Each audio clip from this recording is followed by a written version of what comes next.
Hello बच्चों, तो आज हम कक्षा 11 के भौतिक विज्ञान विषय के अध्याय समतल में गति अर्थात मोशन इन अ प्लेन के पार्ट 5 वीडियो को शुरू कर रहे हैं। और आज इस वीडियो में हम एक बहुत इंपॉर्टेंट टॉपिक को समझने वाले हैं, सदिशों का वियोजन। और इसके एप्लीकेशन यानी अनुप्रयोग क्या हैं उनको हम समझेंगे। तो सदिशों का वियोजन अर्थात रेजोल्यूशन ऑफ वेक्टर्स को समझने से पहले हम थोड़ा सा उसके एक उदाहरण को समझते हैं। यहाँ पर आप ए जो वेक्टर है और ये जो स्मॉल ए स्मॉल बी वेक्टर है इनको देख पा रहे होंगे। तो सदिशों का वियोजन का मतलब क्या है? जैसे सदिशों का संयोजन हमने पिछली वाली वीडियो में सीखा था, यानी कि दो सदिशों को जोड़ना। यानी कि हम जब दो सदिशों को जोड़ रहे थे, किसकी सहायता से? बहुत सारे नियम थे, हमने जैसे त्रिभुज के नियम से जोड़ा, तो फिर जोड़ के हमें एक सदिश प्राप्त हो रहा था। ऐसे ही सदिशों का वियोजन उसकी विपरीत प्रक्रिया होती है। इसमें हम क्या करते हैं कि जैसे हम वहां पे ए और बी को जोड़ के पूरा एक, जैसे इन दोनों को जोड़ा तो हमारे पास एक वेक्टर बन गया होता है। यहाँ पर हम एक कोई भी वेक्टर होता है उसको दो भागों में तोड़ देते हैं, और ऐसे दो भागों में तोड़ते हैं कि वो जो दो भाग होते हैं वो उसी तरीके का संयुक्त प्रभाव देते हैं जैसे कि वो अकेला एक दे रहा होगा। ये हम कैसे करते हैं? जैसे अगर आप यहाँ पे देखिए, ये अभी ये तीनों वेक्टर बिल्कुल अलग अलग हैं। आपको याद होगा, मैंने आपको कहा था ये जो तीर का निशान है, ये इसकी जो लंबाई है, ये इस सदिश के परिमाण को व्यक्त कर रही है, मैंने आपको बताया था। अब आप कैसे व्यक्त कर सकते हैं कि ये जो ए है ये ए और बी है, मतलब capital A is equals to A जो स्मॉल ए है और प्लस बी है। हम ऐसे ही तोड़ सकते हैं ना, क्योंकि अगर मैं ये लिख रही हूँ कि ये जो ए है और यहाँ पे ये वेक्टर है, ठीक है, और ये ए प्लस बी है, यहाँ पे ये दोनों भी वेक्टर हैं, तो अगर ये ऐसा लिखा जा रहा है तो इसका मतलब ये जो प्रभाव देगा संयुक्त रूप से वो यही होगा। तो इस तरीके से हम ऐसे कैसे लिख सकते हैं? अभी ये तीनों के तीनों वेक्टर अलग दिख रहे हैं जबकि, तो हम क्या करते हैं, ये जो सदिश ए होता है इसको इन दोनों के रूप में वियोजित करते हैं। कैसे करेंगे? देखिए, यहाँ पर आपके पास ये ओपी सदिश है। हम क्या करते हैं, सबसे पहले ये जो ए है इसके समांतर यहाँ से ओ से एक तरीके का सदिश खींचते हैं, जो जो इसका परिमाण होगा, जो सदिश हम खींचेंगे वो परिमाण में इसका कुछ मल्टीपल होगा इस ए का। जैसे हम बोल सकते हैं, मैंने आपको कहा था कि जैसे हम वास्तविक संख्या से किसी भी सदिश की गुणा करते हैं तो वो उसका उसका जो परिमाण होता है वो उतना गुना हो जाता है। जैसे 2 गुना कर दें तो जो उसका परिमाण है वो उतना बढ़ जाता है, यानी उसकी लंबाई 2 गुनी हो जाती है।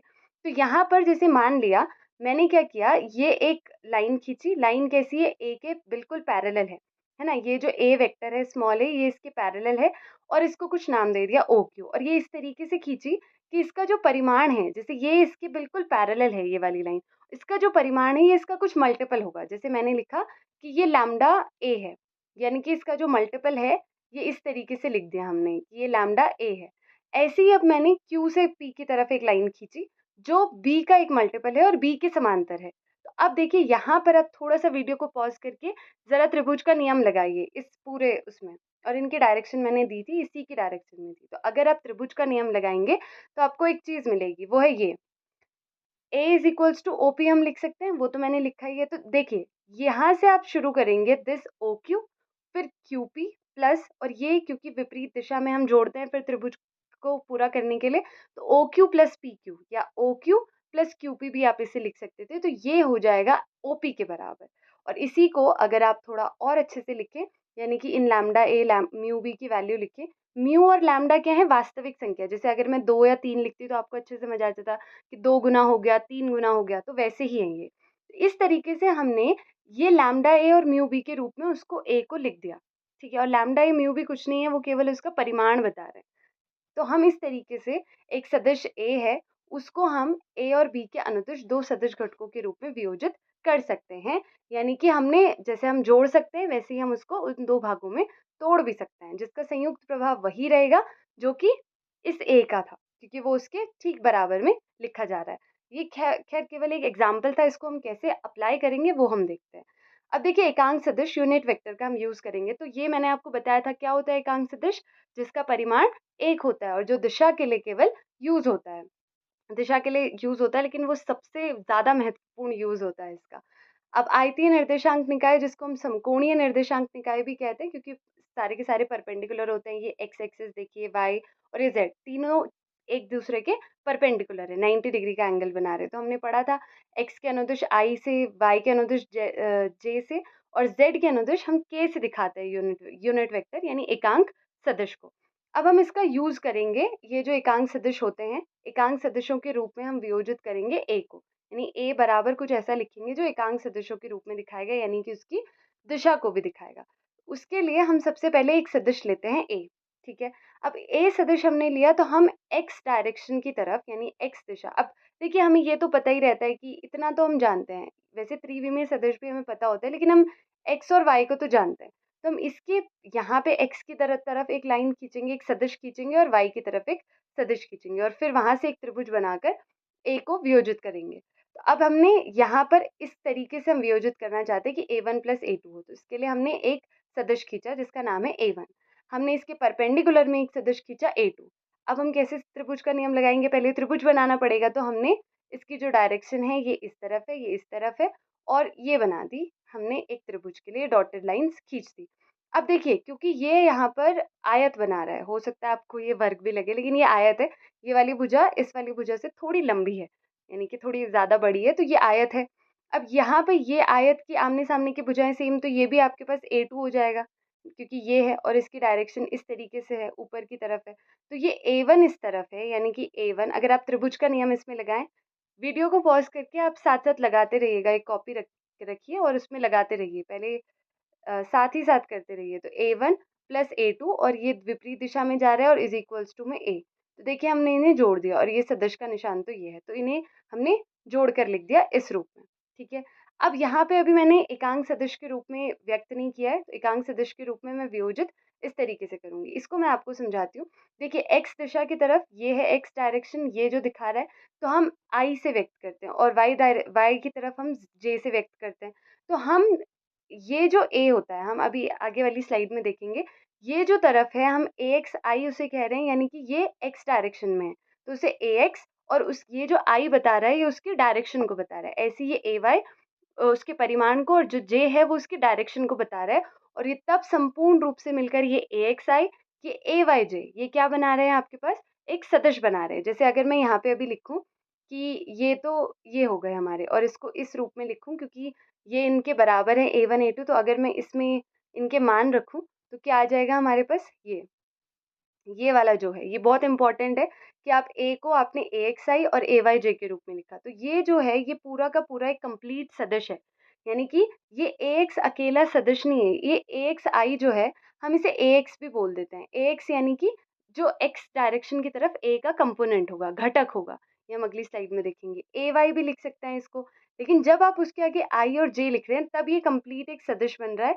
ये एक कंप्लीट सदिश बन रहा है, ये सदिश नहीं है, ये उसके परिमाण को बता रहा है कि हाँ ये एक्स कंपोनेंट है, एक्स डायरेक्शन की तरफ है। तो हमने क्या करना है, हम कोई भी एक सदिश, जैसे अगर मैं आपको बोलूं कि यहाँ पे एक सदिश है भाई, ठीक है, और ये इसका एक्स कंपोनेंट ये है और वाई कंपोनेंट ये है, तो आप डायरेक्टली उसको ऐसे लिख सकते हैं कि भाई वो तो ए एक्स आई होगा। ए एक्स क्यों, क्योंकि एक्स डायरेक्शन में है। आई क्यों, क्योंकि वो उसकी डायरेक्शन को बता रहा है और ये कंप्लीट एक सदिश है।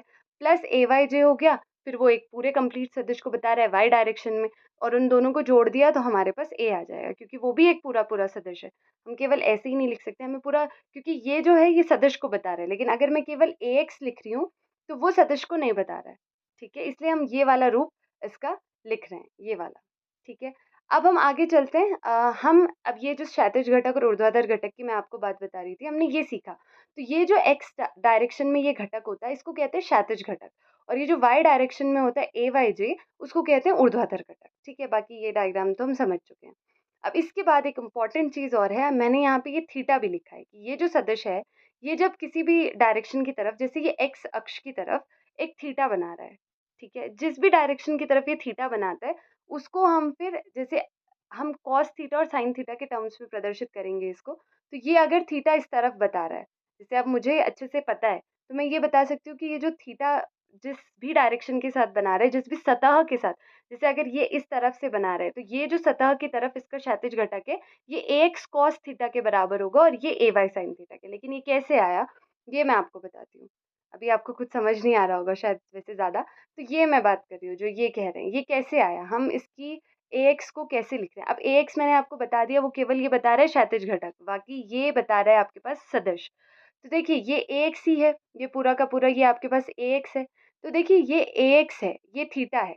अगर आप कॉस थीटा देखना चाहते हैं तो कॉस थीटा आधार बट्टे कर्ण होता है, ये 90 डिग्री है आपके पास, क्योंकि ये आयत का एक कोना है, कॉर्नर है। तो अब यहाँ पे कॉस थीटा बराबर होता है आधार यानी कि ax, और अपॉन कर्ण, कर्ण यानी हाइपोटेनस, यानी कि वो हो जाएगी आपके पास 90 डिग्री के, यानी जो सामने वाली भुजा यानी कि a। ठीक है, एक और बार यहाँ से ये वाली a, तो यानी कि ये 90 डिग्री होगा, तो यानी कि ax upon a is equals to cos theta, और यहाँ पे जब ये a इससे मल्टीप्लाई हो जाएगा तो ये आ जाएगा आपके पास। ठीक है, ऐसे ही हम ए वाई के लिए देखते हैं कि जहाँ पे ए वाई टर्म भी आए तो ए वाई कैसे आएगा। अब ए वाई को देखिए आप, इधर तो थीटा है नहीं, इधर है थीटा, तो इसी में ए वाई ये है। मैं अभी आपको बताया कि ये वाला ए वाई है, क्योंकि ये और ये इसकी दोनों सेम हो गए, तो ये ए वाई है। तो अब आप ए वाई को कैसे प्रदर्शित करेंगे, क्योंकि ये तो इसके सामने वाली, ये हमने मैथ्स में पढ़ा है, ये तो इसके सामने वाली भुजा है, भुजा पे, यानी कि वहां पे क्या होता है, लंब होता है। तो sine theta is equals to लंब यानी कि ए वाई अपॉन कर्ण जो 90 डिग्री के आगे वाला है, जैसे कॉस थीटा में था वो ए, तो ए साइन थीटा हो जाएगा आपके पास ए वाई। ठीक है, ये हमने समझ लिया। तो ये इस तरीके से आए ये वाले जो मान है, एक बार आप पहले खुद से भी एक बार प्रैक्टिस करना, ये समझ आ जाएगा, क्योंकि मैथ्स में भी हम करते ही हैं, जो नॉर्मल हम 10th क्लास में भी करते हैं, लंब आधार कर्ण वाला, वो वही लगाया बस इसमें। अब इस तरीके से थीटा के आधार पर एक्स वाई घटक हमने देख लिए। तो दो इंपॉर्टेंट चीजें, एक तो आप ये प्रदर्शित करेंगे, आप इन एक्स वाई को इसके थीटा के आधार पर इस तरीके से लिखेंगे। अब देखिए, इनको अगर मैं इसका परिमाण पूछूं, ए का परिमाण, तो नॉर्मली क्या होता है, हम अंडर रूट के अंदर इसका स्क्वायर जो ए एक्स स्क्वायर, यानी कि ये जो ए एक्स है ये कोई भी नंबर होगा, यानी कि ये ऐसा नहीं होगा कि कोई सदिश होगा आपके पास, ये जो केवल ए एक्स है ये कोई भी नंबर होगा। तो आप जैसे क्वेश्चन में आएगा तो आप उसका स्क्वायर करेंगे, और जो ए वाई है उसका स्क्वायर करेंगे। क्यों करेंगे, क्योंकि देखिए अगर आप यहाँ पे इसको और इसको स्क्वायर करके जोड़ दें, जो मैंने किया है, लेफ्ट हैंड साइड को लिया और फिर राइट हैंड साइड को ले लिया, स्क्वायर किया और ऐड कर दिया, तो आपके पास ये cos square theta sine square theta, क्योंकि ब्रैकेट में होंगे, ए स्क्वायर तो कॉमन होगा, तो वो एक सरसमीका होती है, 1 हो जाता है, cos square theta plus sine square theta, वो 1 हो गया। तो ये बच जाएगा, अब ए का जो अंडर रूट है उधर शिफ्ट होके आपके पास ये आ जाएगा। ठीक है, इस तरीके से हम ए का मैग्नीट्यूड निकाल सकते हैं। तो मैं वही कह रही थी, जैसे ये ए का बार बार आप ऐसे निकाल के थोड़ी देखेंगे, आपको ये याद करना है, आपको ये याद करना है, बार बार प्रैक्टिस करेंगे याद हो जाएगा। ये याद करना है कि भाई ये मैग्नीट्यूड है, ये इसका मैग्नीट्यूड निकालना है, इस जो सदिश है इसका, क्योंकि इसके ऊपर देखिए ये नहीं लगा है, ठीक है, क्योंकि वो सदिश ही नहीं है इसलिए। तो ये इसका मैग्नीट्यूड है। तो मैग्नीट्यूड नॉर्मली याद होना चाहिए कि पहला एक्स का घटक, उसका स्क्वायर प्लस वाई का घटक और उसका स्क्वायर, तो ऐसे बाकी प्रैक्टिस करेंगे तो हो जाएगा। और यहीं से अगर हम टेन थीटा की वैल्यू, क्योंकि डायरेक्शन के लिए दिखाते हैं, तो हम टेन थीटा कैसे निकाला, इस वाली को इससे भाग दे दिया, तो sine theta upon cos theta tan theta हो जाएगा, ए से ए कैंसिल और ए वाई अपॉन ए एक्स आ जाएगा। इसको आप इस तरीके से भी लिख सकते हैं, क्योंकि टेन थीटा उधर चल जाएगा तो टेन इनवर्स बन जाएगा। ये हमने सीखा हुआ है खैर, कि उधर लेकर जाने वाला। अब सदिश को व्यक्त करने के दो तरीके हो गए, पहला एक्स वाई जो आई जे के टर्म्स में हम एकांक सदिश के रूप में, घटकों के रूप में, और फिर हमने थीटा के आधार पर उसे व्यक्त कर दिया इस तरीके से। यहाँ पर इसका जो परिमाण है वो ये आ गया। अब इस तरीके से जो मैं डेफिनेशन की बात कर रही थी कि सदिशों का वियोजन, एक सदिश यानी जैसे हमने इस ए को लिया था, इसको दो या दो से अधिक, जैसे यहाँ पे अभी हम दो से अधिक भी देखेंगे, लेकिन यहाँ पर हमने दो सदिशों को में तोड़ा, उसको वियोजित किया। कैसे वियोजित किया, कि जो पूरा एक सदिश था ए, उसका प्रभाव, उस ए सदिश का प्रभाव, मतलब उस ए सदिश का प्रभाव उन दोनों के जो वियोजित सदिश थे उनके प्रभाव के इक्वल हो रहा था। ठीक है, ये हमारे पास सदिशों के वियोजन की डेफिनेशन है। अच्छा, अब एक इम्पॉर्टेंट चीज़ भी है एप्लीकेशन, यानी कि जो अनुप्रयोग होते हैं इसके, वो क्या है, कहाँ पे हम ये चीज़ देखते हैं। जैसे सबसे पहला है वॉकिंग ऑफ अ मैन, बहुत सारे एग्जाम्पल होते हैं, मैंने दो लिए हैं एग्जाम्पल। व्यक्ति का चलना कैसे, देखिए जब भी हम चलते हैं तो चलते वक्त, जैसे अभी आप खड़े उठिए और चल के देखिए कि कैसे आप चलते हैं, तो आप अपने पैरों से धरती को पीछे की तरफ, पृथ्वी को पीछे की तरफ धकेलते हैं, यानी आप पीछे की तरफ एक फोर्स लगा रहे हैं इस तरीके से। आप यहाँ पर है, आपका वेट, जो आपका भार है वो नीचे की तरफ है, वेट है ना आपके पास कुछ, तो वो नीचे की तरफ है। तो आप जब धरती पर पीछे की तरफ एक फोर्स लगाते हैं, आप आगे पढ़ेंगे कि जब हम एक क्रिया करते हैं, यानी कि फोर्स लगाते हैं, तो हमारे ऊपर भी उसके विपरीत एक प्रतिक्रिया होती है, यानी कि एक फोर्स और लगता है। तो आप धरती पर पीछे की तरफ फोर्स लगा रहे हैं, धरती भी आप पे आगे की तरफ फोर्स लगाएगी, विपरीत दिशा में लगाती है। ये न्यूटन का तृतीय नियम भी है। तो ऐसे, यानी कि ये धरती ने आर फोर्स लगाया, जब ये फोर्स लगाएगा तो ये देखिए धरती की सतह ऐसी, ये इससे कुछ थीटा एंगल बना रही है, तो ये क्या हो जाएगा, अभी अभी बताया मैंने, क्षैतिज दिशा में कैसा घटक होगा, r cos थीटा। ये आप ऐसे एक बार जहाँ पे भी नोट करेंगे तो वहीं से देखते देखते करना। और ऊपर की तरफ हो जाएगा r sin थीटा। अब देखिए ये क्योंकि r sin थीटा इसी के जस्ट इसी पॉइंट पर काम कर रहा है, तो ये W को बैलेंस कर देगा, आपके वेट को बैलेंस कर देगा। और ये जो r cos थीटा है ये आपको आगे चलने में मदद करेगा, इसकी वजह से आप आगे की तरफ चल पाएंगे। तो इस तरीके से आप चल पाते हैं। ठीक है, ये आपका एग्जाम्पल है। हमने देखिए सदस्यों के घटकों में तोड़कर इसको समझा। दूसरा एग्जाम्पल है रोलर को खींचते हैं। रोलर होता है ना, उसको आप खींचते हैं या धकेलते हैं। ठीक है, आप पुल करते हैं या पुश करते हैं, दोनों में से क्या ज़्यादा आसान होता है, इसको समझते हैं। क्या ज़्यादा आसान होता है वैसे?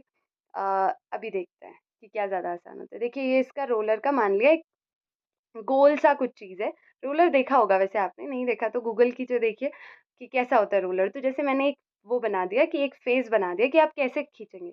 सबसे पहले खींचने का देखते हैं। जब आप रोलर को खींचते हैं तो मान लिया मैं इस साइड से खींच रही हूँ, तो आपने ऐसे फोर्स लगाना है ना। आप खींचेंगे ऐसे, खींचेंगे ऐसे, तो आपने ऐसे फोर्स लगाया तो धरती की सतह से इसका एंगल ये थीटा है।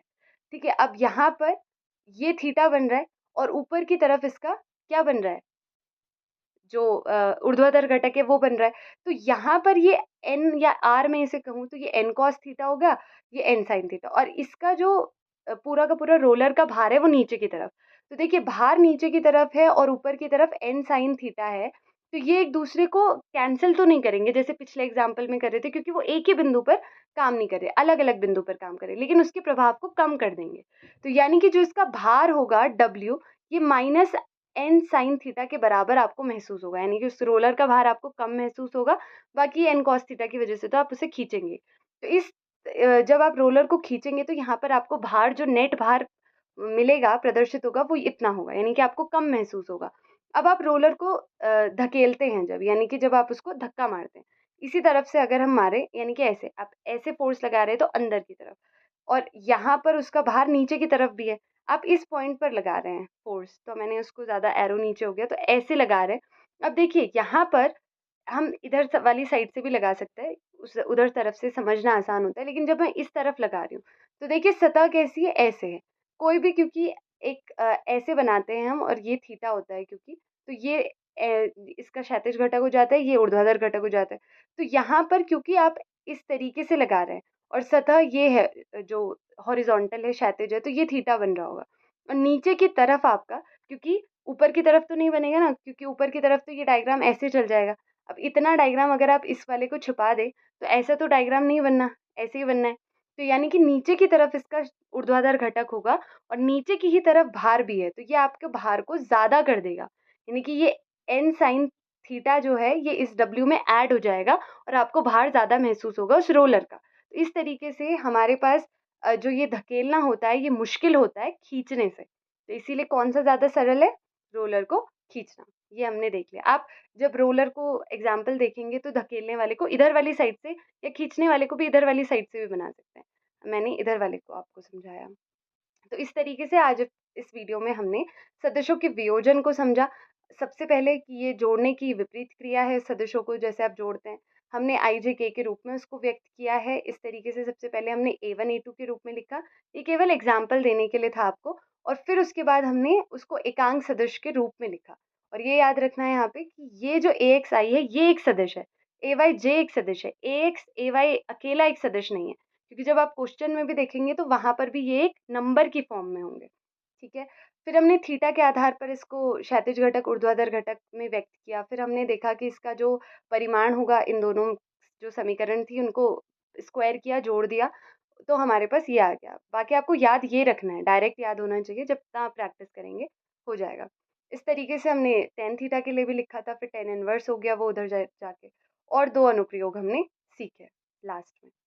और अगली कक्षा में हम किसी सदिश के लिए एक्स वाई जेड अक्ष के अनुदिश घटकों को समझेंगे, जैसे हमने आज एक्स वाई अक्ष के अनुदिश घटक देखे। और हम सदिशों के योग को समझेंगे, किस तरीके की ये विधि होती है, उसको पूरा एनालिसिस हम करेंगे। अभी के लिए थैंक यू।